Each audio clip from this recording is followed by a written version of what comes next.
Alright guys, that's coming again. I hope you're doing well and enjoying your day so far. The drama on players grinding going into the World Championship continues. JoeDeceives and Insights giving their perspective on Drazah's thoughts over the last couple of days that many of these pro players simply are not trying going into the big tournament. Are they criticising the rest of the pro players? Are they calling out Drazah for his perspective on the matter, given many pro players are arguably just playing with their own team right now rather than wanting to play with anybody else? Is it still true, however, that many of these guys are simply paycheck stealing and aren't really there to turn up when it matters? Very much enjoyed your thoughts in the comments. Hit the like button if you enjoy. Subscribe if you're new as always. I greatly appreciate it. Plenty to get into. Difficult day for Kremp. Just a quick Kremp update. He, started P1, ended up P5. I think he, caught someone. He got a drive-through penalty. Look at the conditions. I do love these images. So, here's Porter in the podium 1, car number 68.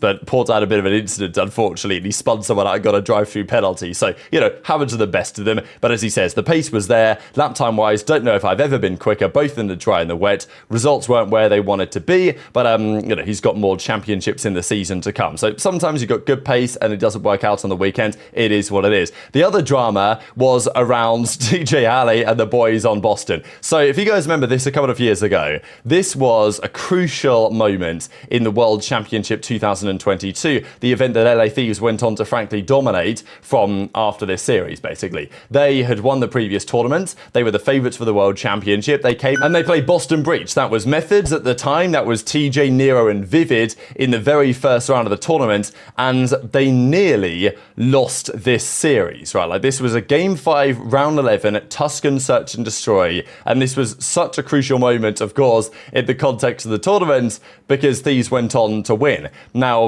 as you guys can see here, Boston were 6-5 Round 11s on the year. Thieves are 4-6 Round 11s on the year. And this, of course, famously was the rounds where, basically Boston did nothing and end up running down mid and losing the round. So, I'll let it play out for you guys. But anyway, there was also talk about this because TJ is going to be at champs for the first time since this situation where, look, who knows if Boston could have won this series? How deep could they have gone? It's a very good question. TJ brings out the sniper in the round 11, which is, let's say optimistic at best. And they did talk about the fact that they tried to double nade Drazah over towards the A-bomb site at the start of the round. That never happened. And after that, then, Boston found themselves in a tough spot. Here we are, 50 seconds to go.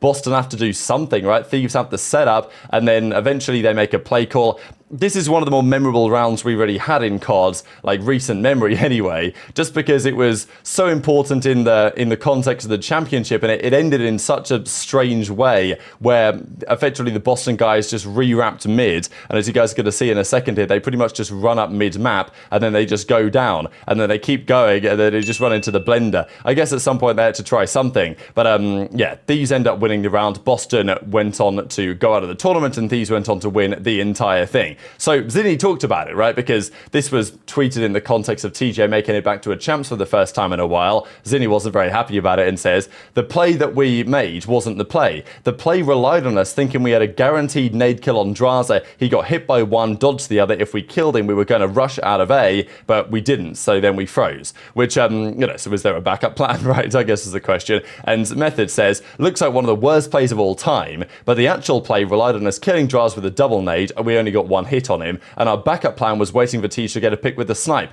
That gave us nothing, and now I want to cry again. So, look, I guess it happens. You do see these rounds happen occasionally, and if this round was at Major 2 in Cold War online, and it was 1-1 rather than 5-5, Game 5, then, no one would remember or care. But people remember and care because it was such an important round. So, just interesting to think about, right? Obviously, OpTic got hit with that nade, but the intention was to get Drazah at the start of the round, which, they thought they had a couple of nades on him. But as Drazah even says in the replies, we see a couple of interesting replies here to it. Drazah says, you think I'm going to let you double nade me 5-5? So, Drazah just got out of the way of that one and decided, there's no way I'm getting picked round 11 like that. And that was their whole strategy. Maybe Drazah thought they were going to break if that went wrong. And fair play to TJ putting out the sniper, because, you don't often get players as optimistic as that. As Bean says, who let Terry use a snipe round 11? What's going on? Why does every blimp try and snipe at TJHaLy? So that was pretty funny. So that was the round anyway. But speaking of Drazah, the other day he tweeted this out. So dead, Pro 8, here's Zinni, Accuracy, Slasher, Jose Royale, Travis Neptune. They're talking about trying to get some 8s going. He's trying to get some 8s going. He's trying to get some 8s going. Is this on? Nastie says I'm on holiday in the Bahamas. Byron Prolute says he's down. So this was a big talking point the other day. Look, the game obviously right now is a bit of a challenge. The patch updates that they can play on like are a little bit different. So playing like with some of the challenges teams preparing for the World Championship probably isn't going to happen in the same way. And some players, they don't like playing 8s. They don't feel like it helps them. And maybe it also could help some other players, right? I mean, let's say you're going into champs. Are you going to play search and destroy 8s? Let's be honest, you're not, because you're going to play with a guy who's going to watch you play and what your strat is, what your break-off is, and he's going to think, when I play that guy round 2 at champs, I'm going to know what he's going to do on this map. So that's not going to happen. And in hardpoint, it's maybe true to, you know, some degree, but not really. It's just you'd expect the players to play a bit more. And Drazah's trying to get it going, right? Like, he's trying to get 8s going.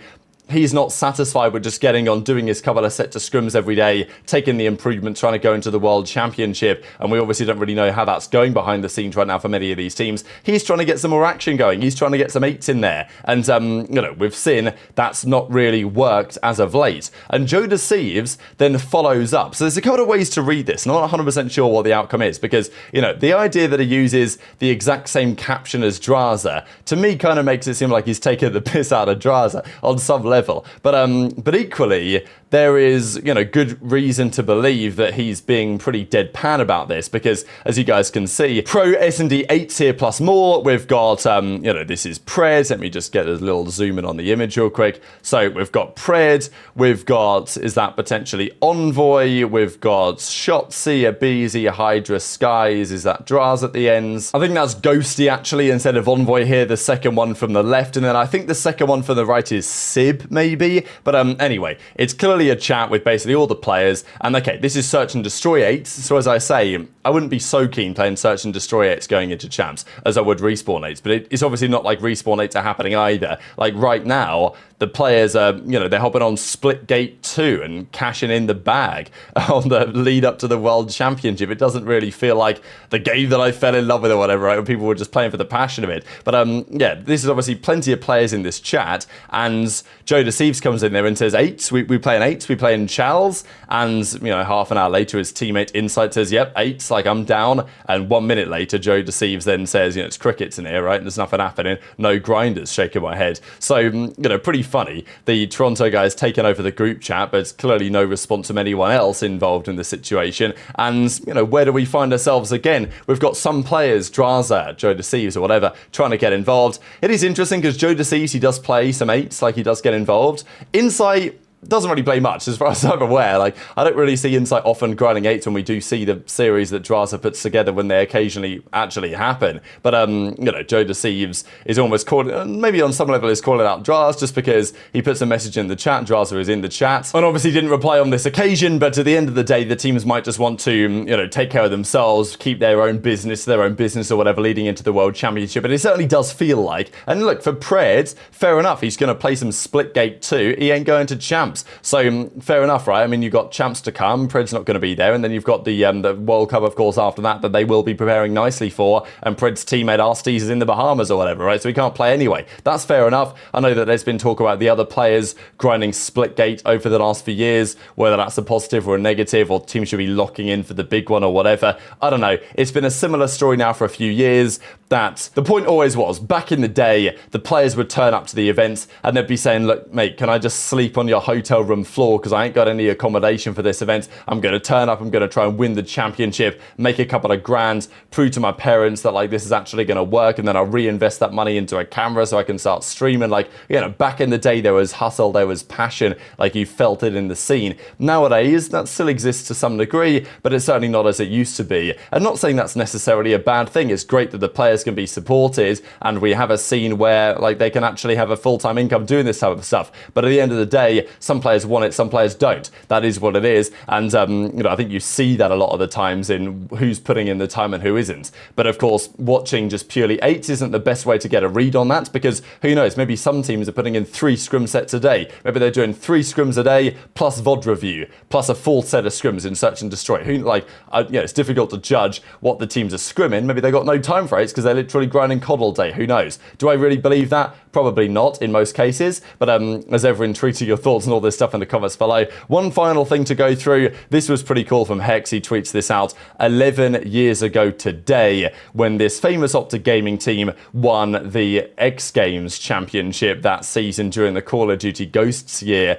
This was like, I think this was one of the first tournaments I really watched live. I think I watched a bit of the Black Ops 2 champs before that, but this is the first tournament that I really remember like watching live, and Proofy's 4-piece and all that. Man, legendary times. This is also, I think, many OpTic fans who have been around a while would say is probably one of their favorite OpTic teams ever. Definitely right up there. I mean, like, this is such a vibey team with Scump, Nade, Proofy, and Clay. Wow, good times. But there was also talk about it, because Nadeshot says, because Neslo got a 1v2 that event, I think it was on the Sovereign, and you know, he stood up, Neslo stood up and looked at us like he was the devil himself. Good going, Scump. I'll remember that for the rest of my life, because Scump went crazy this tournament. And Nadeshot was also actually pretty good and underrated, I would say, at Ghost. But yes, Scump says, always find a way to take a right. I thought that was pretty funny, but a nice little trip down memory lane there, really. And speaking of Nadeshot, now that Attacher's retired, called it a day, he's been making some great content in recent days, and he actually put this together: top 30 COD players of all time.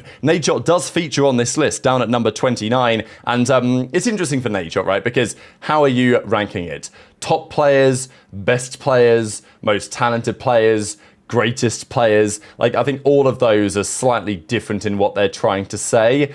Nadeshot is in the list of like the greatest ever COD players. He is far higher, I would say, even than this, in terms of what he did for the game. In terms of the best ever COD players, or like the most talented ever COD players, he's probably not on the list. So, you know, Nadeshot is difficult to rank. I think that he definitely deserves a nod here, but I know that people will say, well, you know, Merc, should it be above Merc in terms of everything? It's a bit of a question. But anyway, the list is pretty interesting here. He's got Dashy at 27, Drazah, Big Timer, Enable, Zuma, John, Attach, Envoy, Priester. I will say I think John's a bit low, given what he accomplished. Like, you know, in my head, I had John and Slasher on the border of the top 10 for a good, like, I think they were at times maybe the 9th, 10th best player ever. Now, sure, has Simp and aBeZy overtaken them in recent years?